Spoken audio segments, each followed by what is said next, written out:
Hey, everybody, this is Heidi St. John. Welcome to the Off the Bench podcast. You're in for a treat today because my friend, author, and speaker Rachael Carman is joining me to talk about something that I think needs to get a little more press in the evangelical community as it relates to mothering. That is the season of the empty nest.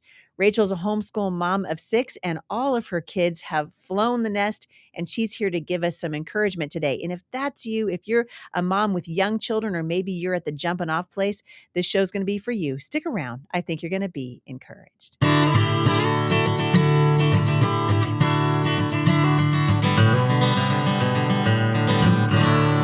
So, Rachael, welcome back to the show. I haven't seen you in 100 years. Well, it does feel like 100 years. I know we haven't seen each other in about 1,000 years, but yeah, it's been a long time. They say a day is as 1,000 years to the Lord, but it does feel like 1,000 years. It does. There's a lot of water under the bridge between what you've been through and what we've gone through. Yeah, it's true. Yeah, it's really true. I was thinking back a couple weeks ago when I asked if you could come on the show to the first time I met you, and I was trying to think how old our kids were. Do you remember?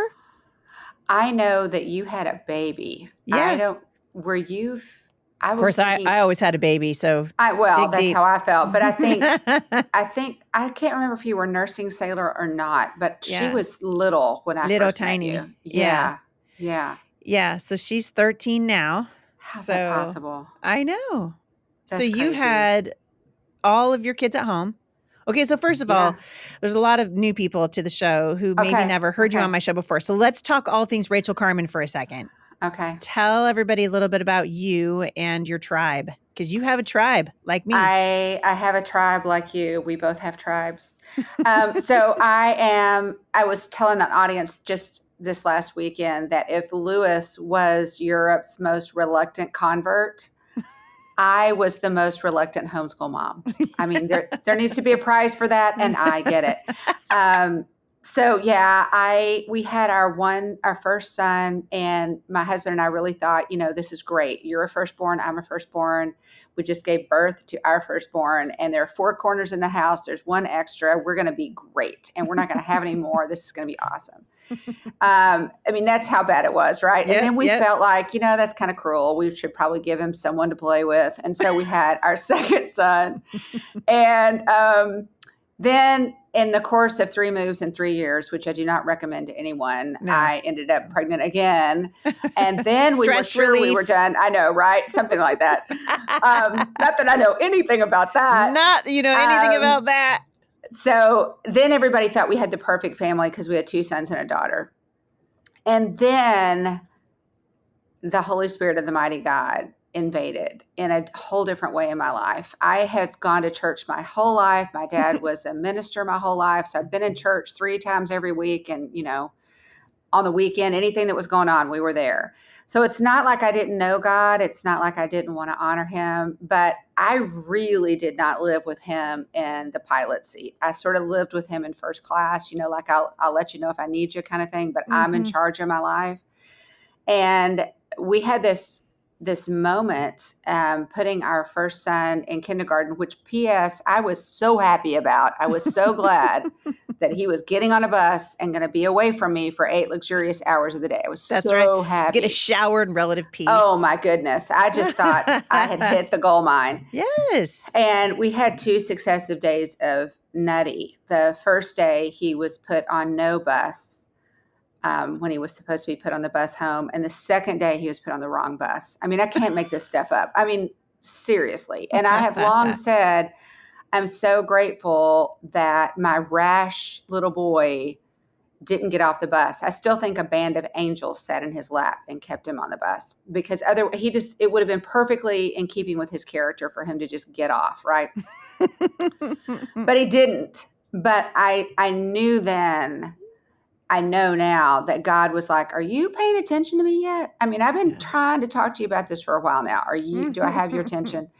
And that was the beginning of our homeschool journey. And our homeschool journey also triggered this whole more kid thing. So we had 3 and then we had 4 more, which I'm so grateful for. So we have a family of 7, now 32 to 21, which seems impossible.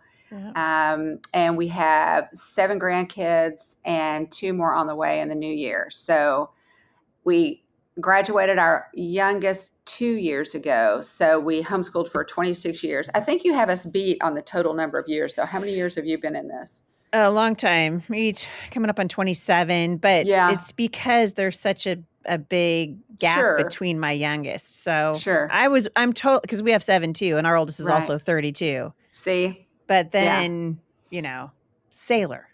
yeah. So she's the little caboose blessing that we got, Yeah. who's now 13. I can't believe that. I No, can't believe that. no. Yeah. But I recall when you and I would, when we first started talking and became friends, we were both in really chaotic seasons of our life Yeah. because, full on homeschooling and lots of kid wrangling and all the things. And you guys were starting a business, and Jay and I were kind of doing first class and doing homeschool Mhm. co-ops and that kind of thing. And life was really busy, and we could just never ever fathom what it might be like, because I think when you're a homeschool mom, your life is so about your children, which is Yeah. right? It's Yeah. right. But then when they start leaving, I remember talking to you on the phone when Savannah got married, Yeah. and like the day, because we're coming up on what, 12 years or something. Like, she's been married for quite a while now. Yeah. And when she got married, I remember talking to you on the phone going, I don't actually know if I'm going to survive this, because Yeah. it's such a it's such a jolt to the family culture that you've spent a lifetime, feathering your nest Yeah. and nurturing these children, and then they grow to be an adult, and then one by one. I mean, I always tell parents, when your kids are really close together, I said, buckle up, because they leave your house as fast as they come in. Yeah. And I've always said I really like addition better than subtraction. Yes. I addition was it was hard, but it was easier than this. I Yeah. mean, I think yeah, I mean it's the objective of what we do, right? That we're raising good responsible humans, right? That are Yeah. going to go out into the world and change it for the glory of God. I mean, that's what we set out to do, right? Yeah. And we hope that they do it with enthusiasm and passion and follow hard after him and dare to lean into him and trust him, all of those things, right? But man, I don't know that anything, people tried to warn me. And I think it's Hmm. probably just that, we'll try to warn people today too, and they won't listen to us either. But Probably. um, people were like, it's going to be harder than you can imagine. And I don't know. It's really hard. And they need you in Mhm. different ways when they leave. Mhm. Have you found that to be true? Yes. I think in some ways they need you more. Yeah, I totally And agree with that. it's the labor, and then the really hard thing is they need you more, but everything is out of your control. So when they're Everything. little, you can be like, "Oh, hey, honey, no, you're not doing that. Oh, hey, it's 7 o'clock. You guys need to come in for the evening. It's too dark. Yeah. I can't see you. Yeah. Did you guys get your breakfast? Did you get your coat? Oh, hey, it's cold out there. Don't forget it." But now it's the same thing, only the stakes are much, much higher, and you literally have no control, and you realize that any control you thought you had was just an illusion in the first place, Yeah. because Ain't that the truth? Yeah. yeah, it's just the Lord. And I think I don't hear very many mothers like you and I, seasoned moms, talking about the empty nest and sort of how to prepare your heart for it, Yeah. and why it's so important that you lean into the season that God gives you of having little ones at home, because I always tell people, don't blink, because you'll miss it, right? It's When true. you're in the middle of it, it's so intense, Mhm. but now I feel like it's more intense, but just in the on your knees kind of way, you know? Yeah. Davis read a statistic the other day that kind of startled me. You may have already heard this, but he said that 95% of all the time you will ever spend with your children, you spend with your children before they're 18. Yeah, I think that's true. I didn't like that though. I mean, I was just Mhm. like, whoa, really? Yeah. But I mean, if you're a young mom, you need to like put that on your wall. I mean, Mhm. you need to really, really lean into this time with your kids. And I can tell you, we had 7, we were at home, we did the things, the way I planned out my week all those years ago, I had the luxury of doing one out day, right? And so we were dug in 4 days a week. Yeah. Monday, Tuesday, Wednesday was the out day, Thursday, Friday, we were dug in. And I wouldn't change that for anything. Yeah. I mean, unfortunately, the younger kids didn't get as much of the dug in as the older kids That's did absolutely because true. Your life it changes. changes. It Yeah. totally changes. And you Yeah. have to just, it was such a rich time for the older ones, right? But it had to change Yeah. for the younger ones when the older ones got older, because there came a time for the older ones to go that couldn't be ignored, which meant, guess what? The younger ones are going with them. And so, Yeah. and that's the kind of thing you just have to trust God with. You just have to Yeah. trust God that He knew who needed you what. Because I'm going to tell you, and I know you know this, but the enemy can never run out of ways to try to discourage me or capture me or oppress me with regret. I mean, there's just Mhm. too many things, like in the words of David, my sin is ever before me. All Mhm. of the things that we didn't do perfect or great or at all. It's important to mention there were many things we didn't do at all. At all. Me too. Um, Well, you can't do it all. because you can't. Yeah. And so you really have to be able to rest in the arms of Jesus, because the enemy tries and works overtime to try to convince you that those are all your failure points. And I would suggest that a lot of the things we didn't do at all are actually our success points, Mhm. because there wasn't time. There weren't resources. It wasn't necessary, I Yeah. mean, and so you really have to lean in and trust him in a very different but as significant way when they are launched, as opposed to when they're home. Yeah. I'm curious how your younger ones started to react when the older ones started to leave home. The younger siblings responded. About maybe 2 years ago, I was driving Sailor to church, and it was just me and Sailor in the car. I Oh, mean, there yeah. was so many years, and it was Jay and I, and all 7 of the kids, and this is how we did life. I mean, when I met you, I was out in a motorhome, traveling with our Yeah. kids and all the things. Well, now the motorhome's sitting empty, and we're going to have to sell it. Yeah. And I know Todd and Debbie and I lament this a lot too, just how quickly Yeah. it went by. But I'm driving to church with Sailor, and I just me and Sailor in the car because her dad's on the worship team, and all the kids are, they're either at church or they're somewhere else. And she just casually said, "You know what the worst thing is about being the youngest?" And I was like, "No, honey, what is it?" And she said, "Everyone leaves you behind." It is so And I true. just started crying. I was like, "Oh," I said, "Sailor, I don't even." I said, "Yeah, but look at you, you're getting more of me." Right? But Yeah. there really is no, and There's I no think consolation. there's no consolation, and I think I have consoled myself before, and I think you and I have talked about this on the phone, through our own just tears of trying to just grapple with the fact that the season is over.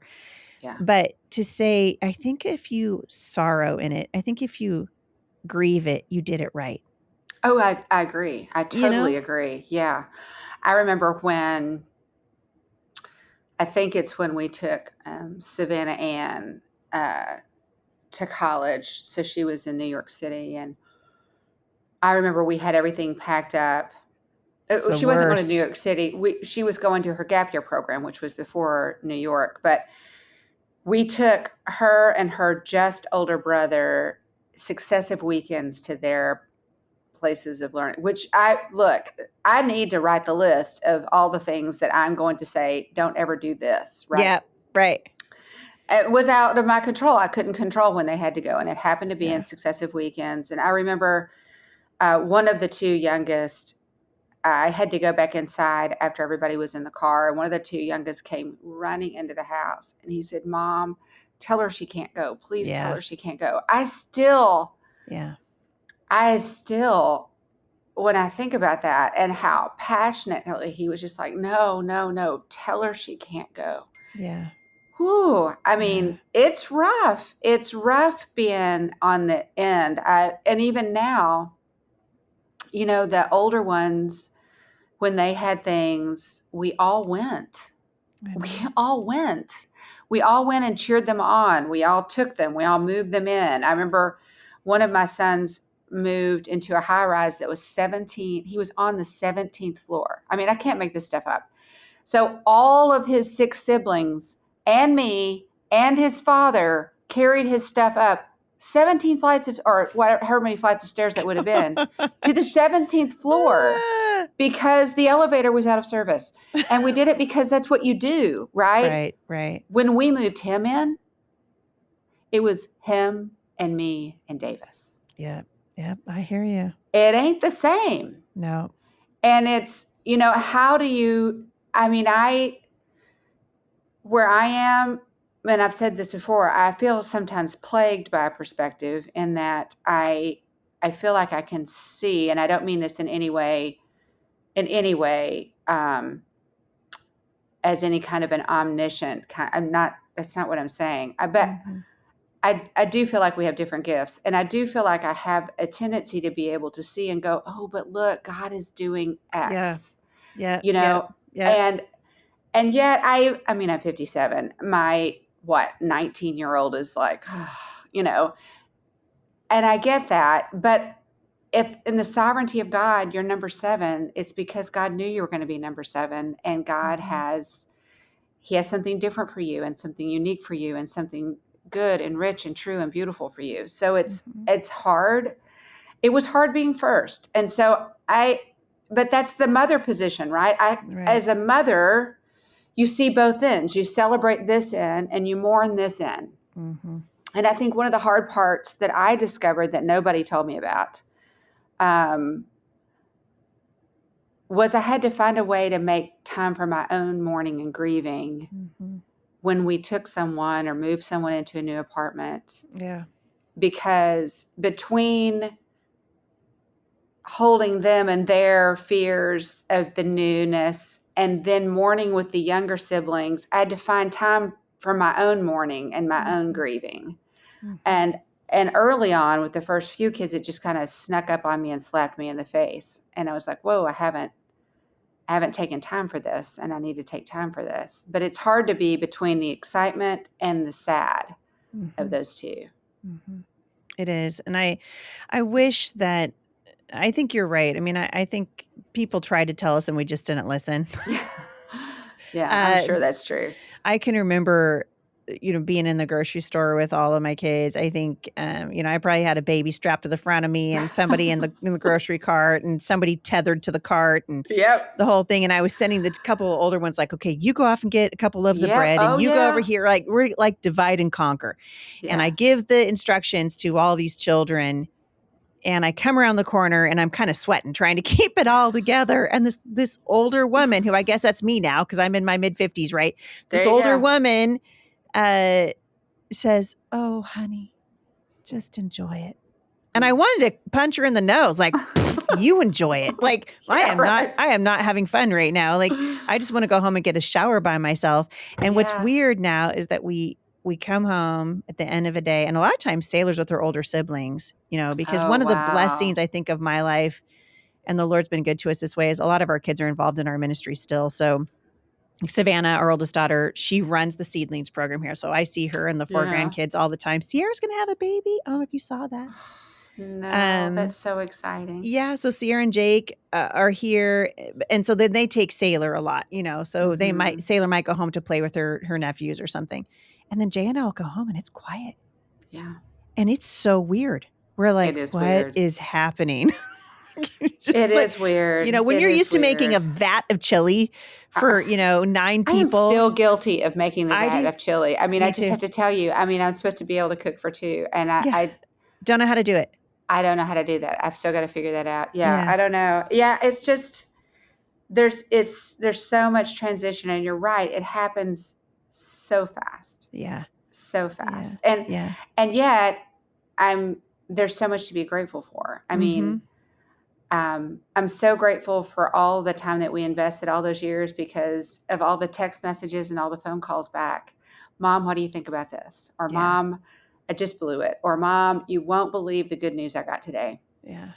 I mean, and I think that is the outplay of the input over all the years, all of the conversations, the very instant, what do you think about this? What do you think about this? Mm-hmm. I think that is the relationship that we poured into even, Mm-hmm. and ours is very different from yours. So we have, let's see, 2 in Ohio, 2 in DC, 1 in Atlanta, 1 in Tennessee, and 1 close by because she's working on a master's program. But by and large, we're really spread out. And Yeah. so when we get to, our Thanksgiving's our big holiday when everybody comes home. But otherwise, Davis and I spend a fair amount of time on the road going to see everybody, Yeah. which is a blessing. But it is a very different place to be Mm. when, and again, I'm so grateful that the walls of my house echo with laughter and the pitter patter of little feet. Mm-hmm. Read alouds. I mean, I can still see my kids in my house. Mm-hmm. I can remember moments in my house, and I'm very grateful for those. Mm-hmm. And again, I think that comes from all of those years of investment. Yeah. Yeah. And I think if you didn't, if you hadn't done that, you'd be grieving in a different way. We Oh, talk yeah. about, how the devil likes to just smack you upside the head. But I do think that, we're not filled with the sting of regret that we didn't No. disciple our kids or we left it to somebody else and now they're gone, but you didn't even get those years. You got all those years, Yeah. right? We got all of those years with the kids. And it just, I think that acknowledging that it hurts is really important because there are a lot of moms that listen to this that are our age that are like, Yeah. why is nobody talking about this? Yeah.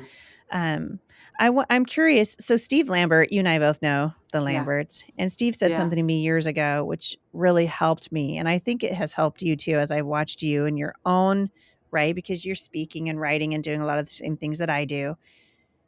Steve said that he had encouraged his wife when their youngest child was entering high school to find something else besides homeschooling, right? Mm-hmm. Cultivate a passion, do something, a hobby, something Mm-hmm. that gets you either out of the house or focus on something else that you would like to do so that when the kids leave the home, you don't trip and fall and stumble into this next Yeah. season. And I think that was wisdom. Like I am so Mm-hmm. busy in my own, it doesn't stop the grieving, but Yeah. I think it Yeah. does help a little bit. Yeah. What has your experience been like? Talk to the mom who's at the jumping off place or the mom who's got like kids who are in junior high right now and she can sort of Mm. see it, but can't really see it. Yeah. What are some things that you think might help get her ready for that point? It's funny. I think we just should encourage all of them to run for Congress like you did. That'd be the ultimate thing where we could do. We could take back America, and all of you that have kids entering high school, we're just going to run for Congress. That is not a bad idea. I don't think that's a bad idea at all. I don't think that's a bad idea. No, let's do Yeah, it. no. Yeah, we need to do something. And I do think that that's great advice. I wouldn't say that I got that when I should have gotten it, which would have been really helpful. You mean to start a little bit earlier? Yeah, I would. It would have been good to really start earlier. And I think the thing that I've learned is your kids, when you do this, and I'm going to say when you do this well, because let's just agree, know you would agree, you can do this badly. 100%. So, but if you do this well, you have a relationship with your children, and your children sense the grief that you're feeling when they leave too. Yeah.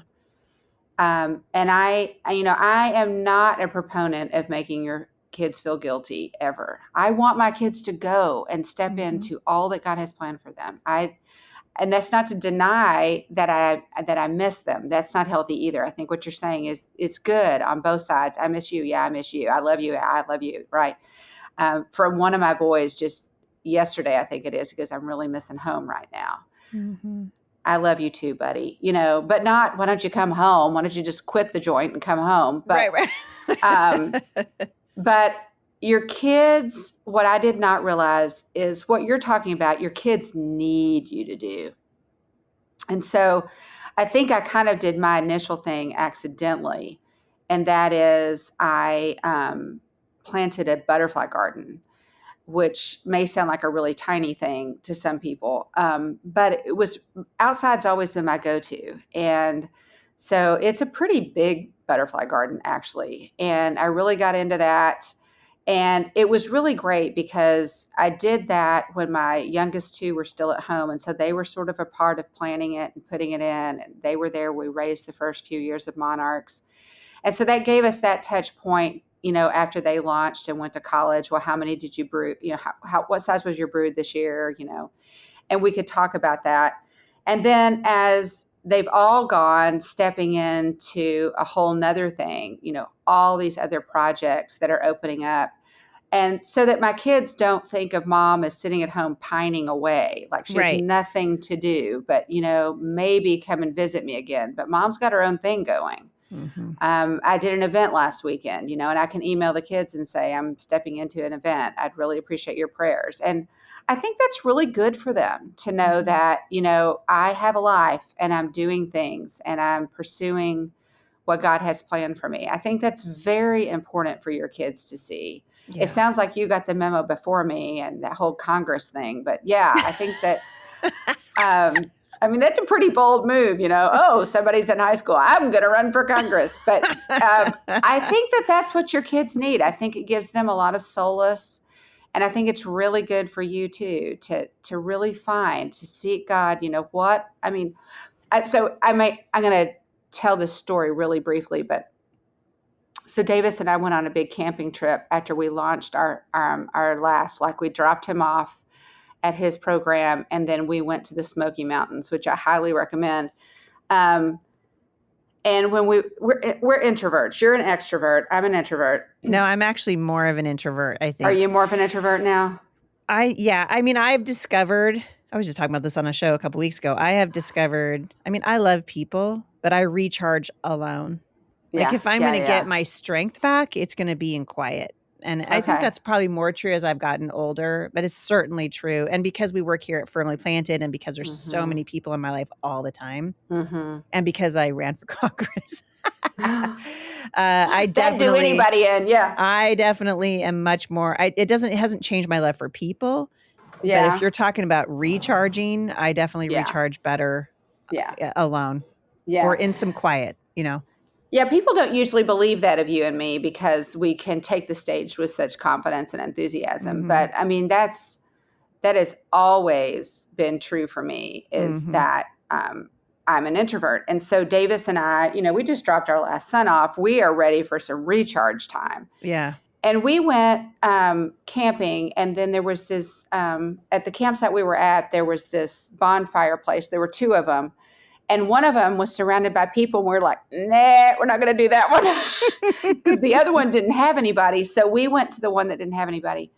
And just before we get there, another couple sits down and we're like, ugh. But we went anyway. And so we go over there. We're just thinking, okay, you know what? We can say hello and we can sit far away and it'll be fine. I'm here to tell you, Heidi, this was a God moment for us. I love it. We sat down with these two people and we started, and okay, so it's twilight, so you can't really see very clearly, but we were watching them walk over, right? And we started talking to them, and we're thinking we're about the same age. And I just want to tell you, I don't feel as old as I know I am. I go to Sunday school sometimes and want to know why all the gray hair people are in the room, right? Because I can't possibly belong to this group. And I just about decked a guy at the checkout the other day who asked me if I wanted my senior citizen. Jay was at Lowe's, I think, last week, and they were like, "You don't look like it at all." Yeah, okay, but might you be over 55? Yeah, no, you know what? I told the teenager on the other side of the register, I said, "You never do that again, ever." I think I terrified him. I probably did terrify him. And I said, if there is a woman who wants her senior citizen discount, she will tell you. You do not ask her. I said, I am being kind to you by not removing your head from your shoulders, but you need to never do that again. Anyway, so we're talking to these people, and they are just so dear and so kind. And it comes out that he has been in the ministry for like 60 years. Whoa. So we're doing the math and we're like, no, he's not our age. He's older than us. And then he starts talking about great grandkids. And it was just like, finally, Davis goes, I have to ask you, how old are you? And he said, 86. And I'm sitting there. So this is before my birthday. So I'm 57 now. I was only 56 at the time, which, by the way, at my age is a big deal. It's a big deal. I hear you.